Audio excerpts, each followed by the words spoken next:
It's the realist. Hey, what's going on, everybody? It's your guy Realistic, and in this video I'm going to be starting a brand new series on my channel called How to Make a Living in the Music Industry. Although I may change that title if it's not really working with the YouTube algorithm. I might think of something else, or we'll keep that title if it seems to be working. But basically what I'm going to do is I'm going to break down individually each video a different way of how I make a living in the industry and talk about one topic per video, because that's kind of the name of the game when it comes to making a living in the music industry. Or at least it is in the beginning, or as you're building your empire and working your way towards the top. Multiple streams of income is kind of the name of the game. And I'm going to break down a different topic each video. So some of the ways that I make money is obviously engineering, producing, sync. Although the more I do that, the more that I'm starting to realize how shady that business is. And those numbers that those people advertise online of those sync gurus, those numbers are pretty inflated. I know that because one, I used to do courses, and two, a lot of those people are my actual friends, or at least I'm associated with them enough that I know what's going on behind the scenes. But most of those numbers are pretty inflated for you to buy their courses, not so much for you to make money off of sync. But that's a whole different topic. That's a whole different video. Maybe I'll do a video on that one day. Other ways I make money off of the music industry is studio construction, building acoustic panels, consultations, courses like I just mentioned. I still get royalties off of my courses that I did, loops and sample packs.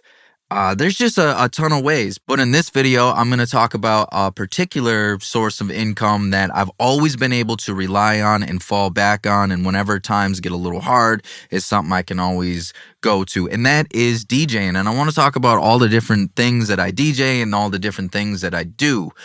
Because it's important to, like I said, have a bunch of gigs and side hustles. And if you can keep them within music, I think it helps, because it keeps you constantly doing music, and it keeps you networking and keeps you in the eyes of doing music, because this is a tough industry to make a living off of. It's a tough industry to survive in.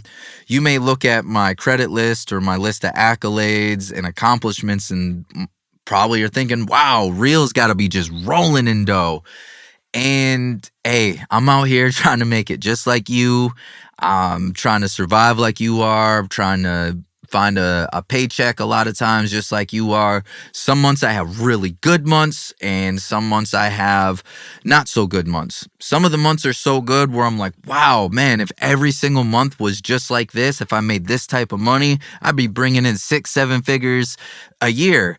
And other months are so scary where I'm like, man, am I going to be able to pay my bills on time? So that's why it's good to have multiple sources of income. And I wanted to talk about DJing to start off, because like I said, I've always fallen back on that. And I think a lot of people don't realize all the different ways that you can make money off of DJing. Because when we think about DJing, probably the top two things that we're thinking about is weddings and clubs. And we're just kind of thinking that. But there's so many different ways. And DJing, for one, it can pay pretty good. I've usually been able to make at least $50 an hour, that's pretty good, right? Sometimes I've been able to make $75, $100, even $125 an hour, but 50 I find in all the different cities that I've DJed in, 50 seems to be the pretty common number, which again, I find that to be a pretty decent amount of money compared to if you went somewhere else and was only making $15 or $20 an hour. And there's also a lot of advantages too that I find with DJing too, is like it really got me to understand BPM and tempo and how that impacts stuff. I really got to know what different genres, what tempos that they live in. You know, I like reggaeton. I've really learned that kind of lives in that 90 to 110 area. Obviously, you can go in or out, but it usually lives within there. Afrobeat lives kind of in that same area, 90 to 110. House music, 120, 130. EDM or dubstep, kind of 140, 150, 160. Hip-hop's a whole different beast, you know. It's got all different types of stuff. But it really lets me kind of gave me a good understanding of tempo. I've also found that DJ gives me on-field research that is very valuable for me as a producer as I'm making my own music, because I'm able to see how certain songs impact people, what songs get people to dance, what songs get people to put their arms around each other and sway back and forth and sing it, what songs get people to sing out of the top of their lungs, what songs get people to want to, bump and grind, what songs get people, songs make people happy, what songs make people excited. It lets me know. And also, not only that, what is that song doing? What is it about that song? Like, a song, a lot of y'all watching this will probably be like, man, that song. But Party in the USA, Miley Cyrus, I've DJ'd in tons of major cities: Miami, Atlanta, Minneapolis, Green Bay, not so much major city, Madison, all different types of cities I've DJ'd in. That song works, man. That song works. But why does that song work? What is it about it? And so DJing has given me a lot of insight of understanding, call and responses, lyrics, what melodies work, stuff like that. Anyways, let's talk about the different ways that I have made money off of DJing. Because again, it's more than just weddings and clubs, which I do, and those are great too. And actually, there is quite a bit of money in weddings, actually, because usually with weddings too, you get tipped, which is really nice to just be able to leave with a tip at the end of the night, and it's usually in cash. And average tip is about $100. Some people might do $150. I've gotten all the way up to $500 or $600 tips, but those are rare. But usually I kind of live within that $100 to $200 range on top of my $50 an hour that I'm getting for being there. So it's always nice to have, a little extra pocket change. But some other ways, and I wrote it down because there's so many different ways that I've made money off of DJing. So one of the things that people can do is trivia night. That's right. That sounds kind of cheesy or lame. But again, if you're making like, $35, $50, $75 an hour, who cares? So basically trivia night is I show up and I play music, and in between songs, I ask a question. There's usually a video that goes along with it. That has the question on a TV that I plug up into. By the way, and I'm doing trivia night at like bars or restaurants or stuff like that, like a pizza joint, or one of my favorite places is a place in Marietta called Georgia, the Wing Cafe. I love working there. And so it's just places like that, restaurants, bars, stuff like that. But you usually, you'll hook your laptop up to a TV through HDMI, so the questions are up on the TV. You have a microphone, and then you're playing music, and you'll ask a trivia question, and then the people have until the end of the song to get their answers to you, right? So that's one way. Another one is music bingo, or singo, as it's called in some areas, and that's just basically, people get like a little bingo card with songs on there, Just Dance, Lady Gaga, Love Shack by the B-52s. And as we play those songs, they check it off on their bingo card, and boom, as soon as they get bingo, they might win a gift certificate or something to the restaurant. Let me look at some other ones here that I got.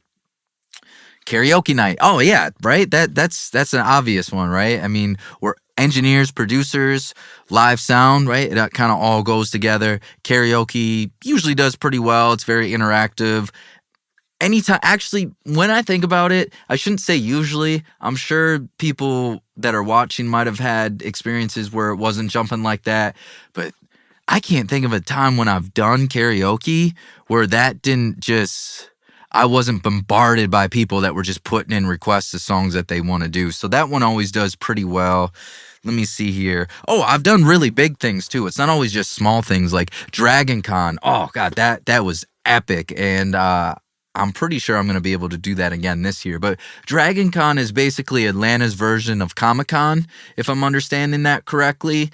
But there was thousands and thousands of people there, and I DJ'd that. I just played music while people were kind of going in and out of their whatever you do at Comic-Con or Dragon Con, your little venues or seminars that they go to. But I was DJing as people were passing by. And then the final night, I got to DJ a big party, which was a blast because I was looking out in the crowd and just seeing all these costumes. That's what made it so cool, is like there was a dude in like a 10-foot dinosaur costume just towering around the crowd, and everybody in their anime and Super Mario and ninjas and Marvel costumes. The crowd just looked epic. So that was a really cool one. Some other ones that I've done. Oh, Braves games down in Atlanta. One of the things that I do for the Braves is I do this thing on pregame shows, pregames on Sundays for the kids. It's called Stickball Alley. Basically what they do at Truist Park is we, right outside of the stadium, we set up a little back alley for kids to be able to play stickball like we did back in the day, and I just play music for 2 hours, and then the kids can win prizes.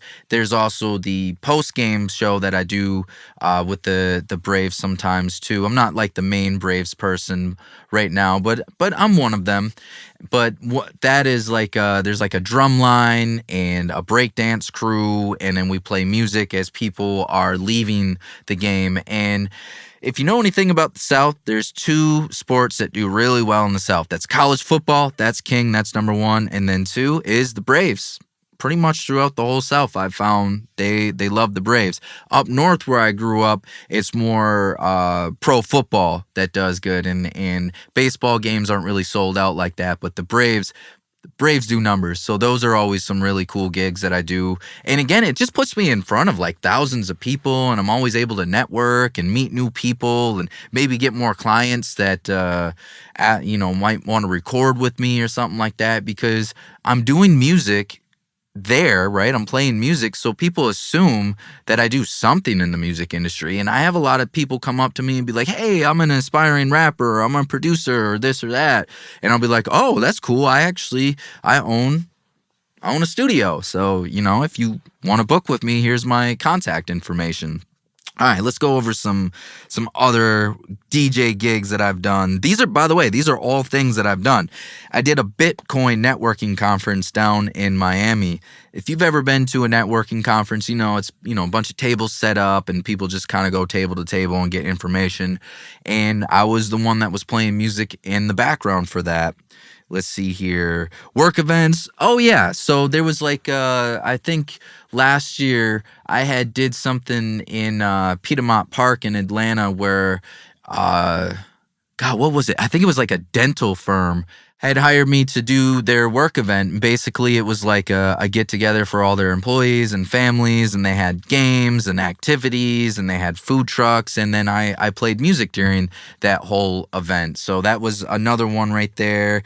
Cancer Con, that was just exactly what it sounds like. It was an event to bring awareness for cancer. Graduation ceremonies, when people are graduating from high school or college, for their parties. Sometimes it's kind of like like you would think like a wedding or something if you did it at somebody's house or at a venue.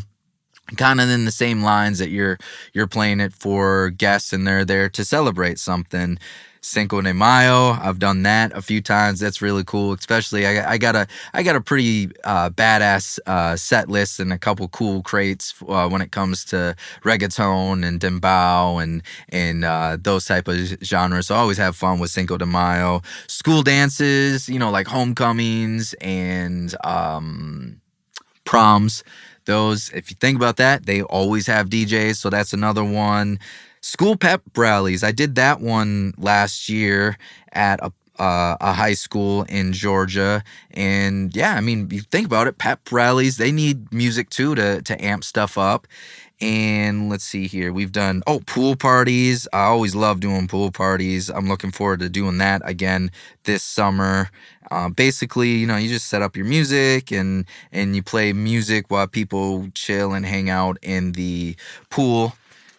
A lot of times it's more like chill music. But those are just some things off the top of my head that I've done. I know I have a bar mitzvah that I'm gonna be DJing in the middle of May coming up here, so that's another one. There's just so many endless opportunities when it comes to DJing, and like I said, I just think there's so many advantages when it comes to DJing. And if you're a producer or an engineer, or if you're like a manager, even a singer, a rapper, regardless of what it is, I think DJing is a really smart choice to pick up as a side gig as you're trying to make it in this industry, because it puts you in front of people constantly. You're constantly networking, because I'm telling you, when you're there and you're playing music, everybody knows that you do music because you're the one that's playing it. And it just starts all these conversations, and it has brought me clients in, and those clients turn into people that are looking for beats or studio time or mixing or mastering. It's just, or I might find somebody that is, kind of has a lot of connections or might be a big deal in the industry, and they would have never known I existed had I not been DJing. But because I'm DJing, I'm kind of one of the centers of attention. I'm pretty noticeable if I'm the one that's playing all the music. And so I've had people come up to me and be like, oh, by the way, I work for such and such, or I own this big studio or something like that. And it just kind of gets the conversations going. And it's just always a great way to meet people and network, because that's another key thing too. And we'll get into that in a video too, with networking, of how important that is to make a living off of music and make a living off of your music. But that's basically my little spiel and rant on DJing, why I think it's effective, and just some other ideas and stuff that you can do for DJing besides just weddings and clubs like that. So hopefully this video was helpful. If it was helpful, if you wouldn't mind just hitting that like button, because believe it or not, it does go a long way to help my channel grow. Because if you like it, then it tells YouTube that, hey, maybe somebody else might like this video, and it will show it to them as well. And if you're not already, be sure to subscribe to my channel. That way you can stay up to date with this series. I also do tutorials. That's kind of my main thing on my page, is I do mixing and mastering tutorials. So hopefully this video was helpful, and until next time. Thanks so much for taking the time to watch this tutorial. If you found it useful, be sure to like and subscribe, because it does help the channel grow. When you like a video, it tells YouTube that you liked it, and maybe other people will like it as well. And also be sure to check out my online mixing and mastering courses, the art of beat mixing, the art of vocal mixing, and the art of mastering, all available now. And if this video was helpful and you're looking for other videos, you can watch a video here, here, and here. All right, until next time, y'all.